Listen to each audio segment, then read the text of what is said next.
welcome back to the channel and today we are going to study the final part जो हमने start करना था। तो हम लोग अभी हिस्टोरिकल को बैकग्राउंड कर रहे हैं। We are covering the wide aspect of M Laxmikanth और आज हमारा पहला टॉपिक स्टार्ट होगा सिमोन कमीशन से, राइट। सो सी क्या हुआ था कि साइमन कमीशन क्या हुआ, नवंबर 1927 में जो ब्रिटिश गवर्नमेंट थी उसने अनाउंस किया कि 7 मेंबर्स का अपॉइंटमेंट होंगे जिसमें सारे ब्रिटिशर्स होंगे, राइट। ये एक स्टैट्यूटरी कमीशन थी और इसकी चेयरमैनशिप दी गई थी सर जॉन साइमन को, ठीक है। But all the party generally boycotted it. Commission ने अपना रिपोर्ट सबमिट किया था 1930 में। जनरली साइमन कमीशन को क्यों अपॉइंट किया गया था कि रिपोर्ट करे कि इंडिया की कंडीशन क्या होगी under its new condition, right. सो कमीशन सबमिटेड रिपोर्ट 1930। रिकमेंड किया था कि डायरेक्टरी को अबॉलिश करना है, रिस्पॉन्सिबल गवर्नमेंट का एक्सटेंशन होना चाहिए प्रोविंस में, फेडरेशन का इस्टेब्लिशमेंट जो है ब्रिटिश इंडिया में एंड प्रिंसली स्टेट्स में होना चाहिए, कॉन्टिन्यूएशन होना चाहिए कम्युनल इलेक्टोरेट सो ऑन, ठीक है। सो टू कंसिडर द प्रपोजल, अब ये जो प्रपोजल दिया था इसको कंसिडर करने के लिए, ठीक है, इसको कंसिडर करने के लिए ब्रिटिश गवर्नमेंट ने कन्वीन किया 3 राउंड टेबल कॉन्फ्रेंसेस, ठीक है, जिसमें रिप्रेजेंटेटिव्स थे ब्रिटिश गवर्नमेंट के, British India and Indian princely states थे वो part of it. On the basis of this discussion, इस जो भी डिस्कशन हुआ था राउंड टेबल कॉन्फ्रेंस में, उसके डिस्कशन के बेसिस पे एक वाइट पेपर जो कि कॉन्स्टिट्यूशनल रिफॉर्म पे बना था वो प्रिपेयर किया गया और कंसिडरेशन के लिए इसको सबमिट किया गया था ऑफ जॉइंट सेलेक्ट कमेटी जो कि ब्रिटिश पार्लियामेंट का था। इसने रिकमेंडेशन दिया था, रिकमेंडेशन इनकॉर्पोरेट किया गया था कुछ चेंजेस के साथ अगले गवर्नमेंट ऑफ इंडिया एक्ट 1935 में, ठीक है। नेक्स्ट टॉपिक है हमारा कम्युनल अवार्ड। देखो कम्युनल अवार्ड किया जाए अगस्त 1932 में रामसे मैकडोनल्ड जो कि एक ब्रिटिश प्राइम मिनिस्टर थे, इन्होंने अनाउंस किया था माइनॉरिटीज़ जो है उनके रिप्रेजेंटेशन का एक स्कीम जिसको हम कम्युनल अवार्ड कहते हैं। ये अवार्ड कंटिन्यू रहा जिसमें separate electorate for Muslim, Sikh, Indian Christian, Anglo Indians and Europeans जो है इन सब के बारे में बात की थी। And also it was extended to the depressed class जो generally scheduled caste of India. Gandhi ji काफ़ी डिस्ट्रेस हो गए थे इस बात को सुन के और इसके कारण इन्होंने येरावाड़ा जेल पूना में जो है फास्ट किया था अनटू डेथ, और इस फास्ट के चक्कर में जो है पूना पैक्ट साइन हुआ था। और इन्होंने क्यों किया था, ताकि जो अवार्ड जो कॉन्सेप्ट है इसको मॉडिफाई किया जाए। लास्ट में इंडियन कांग्रेस के लीडर्स और डिप्रेस्ड क्लास के बीच में जो है एग्रीमेंट हुआ था। डिप्रेस्ड क्लास को BR अम्बेडकर जो है ही वॉज रिप्रेजेंटिंग, ठीक है। पूना पैक्ट साइन हुआ, इसमें क्या रिटेन किया, जॉइंट हिंदू इलेक्टोरेट को और रिजर्व सीट्स दिया गया डिप्रेस्ड क्लास को, ठीक है। Talking about government of India act 1935 now, इस पे आ जाते हैं। ये एक बहुत सेकेंड माइलस्टोन था रिस्पॉन्सिबल गवर्नमेंट की तरफ। ये एक लेंथी एंड डिटेल डॉक्यूमेंट था। इसमें टोटल 321 सेक्शंस और 10 शेड्यूल्स थे। इसकी फीचर्स क्या क्या थे उस पर बात करते हैं। तो ये इस्टेब्लिशमेंट होगा ऑल इंडिया फेडरेशन का प्रोविंस में एंड प्रिंसली स्टेट्स में यूनिट्स के तौर पे।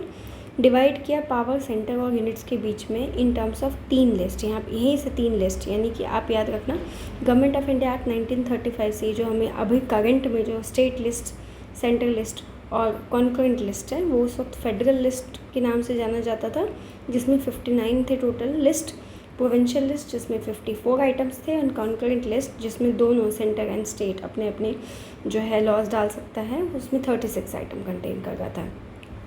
जो वॉइस बॉय था उसको रेजिडुअरी पावर दिया गया, ठीक है। फेडरेशन याद रखिएगा, फेडरेशन कभी आया नहीं, ठीक है, as the princely states did not join in, क्योंकि प्रिंसली स्टेट ने ज्वाइन ही नहीं किया। एबॉलिश किया गया था डायरकी में प्रोविंस जो है, बट प्रोविंस को अलाउ किया गया कि आप जो है अपने डेफिनाइट ऑटोनोमस डेफिनाइट स्फेयर में, जो आपका स्फेयर है, आपकी जो लिमिट है उसमें आप जो है एक्ट करेंगे। और इंट्रोड्यूस किया प्रोविंशियल ऑटोनॉमी जो कि इंट्रोड्यूस किया था, मतलब generally this act introduce response are government मतलब रिस्पॉन्सिबल गवर्नमेंट। 1937 की बात करते हैं। गवर्नर ही was required to act with the advice of minister and those advice of ministers were responsible to the provincial legislature। 1930 में इस कॉन्सेप्ट को discontinue कर दिया गया और अडॉप्शन ऑफ डायरकी की बात की गई सेंटर में, यानी प्रोविंस से हटा के सेंटर में ले आए थे। फेडरल सब्जेक्ट को रिजर्व और ट्रांसफर सब्जेक्ट में डिवाइड कर दिया गया, लेकिन ये प्रोविज़न कभी ऑपरेशन में नहीं आया। Talking about introduction of bicameralism, 6 out of 11 provinces में अपर हाउस को लेजिस्लेटिव काउंसिल कहा गया, लोअर हाउस को लेजिस्लेटिव असेंबली कहा गया। बंगाल, बॉम्बे, बिहार, यूपी, मद्रास एंड आसाम, ये 6 जो थे यहाँ पे बाईकैमरलिज्म जो है इंट्रोड्यूस हुआ था। काफ़ी रेस्ट्रिक्शंस लेकिन उस पर भी प्लेस किए गए थे। इसको एक्सटेंड किया गया था, इसमें एक्सटेंड किया गया था कम्युनल रिप्रेजेंटेशन को शेड्यूल कास्ट, वुमेन एंड नेबल के लिए। एबॉलिश किया था council of India, secretary of state for India को प्रोवाइड किया था टर्म ऑफ एडवाइजर्स, ठीक है। तो काउंसिल ऑफ इंडिया एबॉलिश कर दिया गया था। ऑल्सो सेक्रेटरी ऑफ स्टेट जो इंडिया की तरफ से थे, उनको जो है टीम ऑफ एडवाइजर्स प्रोवाइड किया गया था। इन्होंने फ्रेंचाइज को एक्सटेंड किया था। 10% जो टोटल पॉपुलेशन थी उनको वोटिंग राइट मिला गया। उस टाइम में वोटिंग राइट के लिए कुछ अलग कंडीशंस थे, आज के तरह यूनिवर्सल एडल्ट सफरेज वाला कॉन्सेप्ट नहीं था। प्रोवाइडेड कि आरबीआई का इस्टेब्लिशमेंट होगा to control credit and currency of India.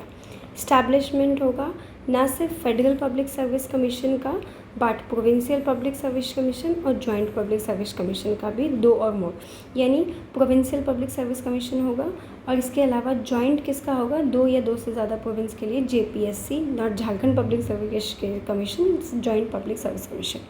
Establishment of federal court, यानी फेडरल कोर्ट इस्टेब्लिश हुआ था 1937 में, ठीक है।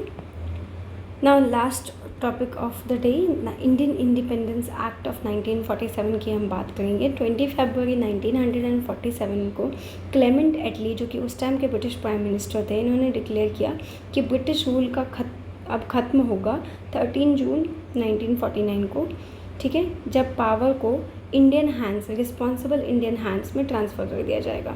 ये जो डिक्लेरेशन था, इसके साथ एजिटेशन फॉलो हुआ था मुस्लिम लीग के द्वारा, क्योंकि मुस्लिम लीग को क्या चाहिए था, पार्टीशन चाहिए था।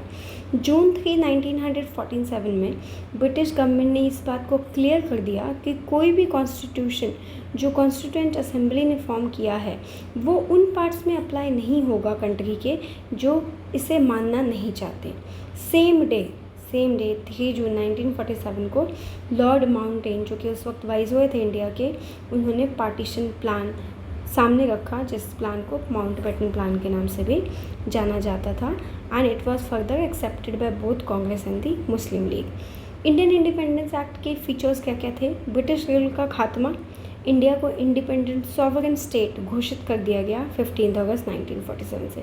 सॉवरेन इंडिपेंडेंट नेशन का, सॉवरेन का मतलब होता है इंडिपेंडेंट। जैसे इंडिया सॉवरेन कंट्री है, we can be a part of Commonwealth, we want, if we want we can remove our self from the Commonwealth. So ये हमारी मर्जी है सॉवरेन, ठीक है। तो दिस इज सॉवरेन। इसके भी 2 टाइप्स होते हैं, internal, external. So when I will come to the preamble topic, I'll describe it in a very lucid and detailed way. So for that time being, you have to wait and do subscribe to the channel if you like the efforts. इसके अलावा इस particular topic में हम बात करेंगे कि partition of India जो है और right to secede from British Commonwealth, ये भी दिया गया। ऑफिस ऑफ वाइसरॉय जो था अबॉलिश कर दिया गया। हर एक डोमिनियन में गवर्नर जनरल अपॉइंट किया गया, और ये जो गवर्नर जनरल थे, इनको अपॉइंट करते थे ब्रिटिश किंग। डोमिनियन यानी कैबिनेट के जो एडवाइस होती है उसको देख किया जाए। हीज़ मैजेस्टी गवर्नमेंट जो कि ब्रिटेन थी, उनका कोई रिस्पॉन्सिबिलिटी नहीं रह गया था गवर्नमेंट ऑफ इंडिया और पाकिस्तान पे, ठीक है। डिसकंटिन्यू किया appointments of civil services reservation by the secretary of state for India. Lord Mountbatten पहले गवर्नर जनरल थे न्यू डोमिनियन ऑफ इंडिया का, और जवाहरलाल नेहरू पहले प्राइम मिनिस्टर बन गए इस तरीके से इंडिपेंडेंट इंडिया की। टाइटल ऑफ एम्परर, जो एम्परर के टाइटल थी उसको ड्रॉप कर दिया गया। उन जो किंग ऑफ इंग्लैंड का जो रॉयल टाइटल है उसको भी हटा दिया गया था। ग्रांट किया गया था फ्रीडम इंडियन प्रिंसली स्टेट्स को, कि या तो चाहे तो वो ज्वाइन कर सकते हैं इंडिया की डोमिनियन या डोमिनियन ऑफ पाकिस्तान, जो उनका मन करे, और या फिर इंडिपेंडेंट रह सकते हैं। तो इस टॉपिक पे भी जब आएंगे तो बताऊंगी कि किस किस वे से जो है इंडिया के अंदर स्टेट्स को लाया गया था who are not willing to be a part and remain independent, right. Designate किया governor general of India and provincial governor को constitutional head of the state. Constituent assembly जो कि 1946 में फॉर्म हुआ था, ठीक है, जिसकी पहली सिटिंग 9 दिसंबर को हुई थी, ये पार्लियामेंट बन गया भारत के डोमिनियन का, ठीक है। So that's all for, and then we are done with this historical chapter, historical background chapter 1। So do subscribe to the channel and next topic में मिलेंगे, wherein I will try to cover section wise चलते हैं bare act के through along with Laxmikanth taking into consideration. So जो अभी next topic होगा probably it will start with what is constitutional morality, which is a very important question. It was asked in UPSC also. Constitutional morality के बाद we'll start with preamble, जो कि हमारा बहुत ही important preface है constitution का, and then accordingly we'll move to article 1, 2, 3 and we'll cover the major articles because 395 articles are there in the constitution. अभी उससे ज़्यादा है, 444 के आसपास है, बट जो है हम सिर्फ उसी आर्टिकल्स को पढ़ेंगे which are relevant from the point of view of our examination, है ना। So that's all for today guys, thank you so much for watching.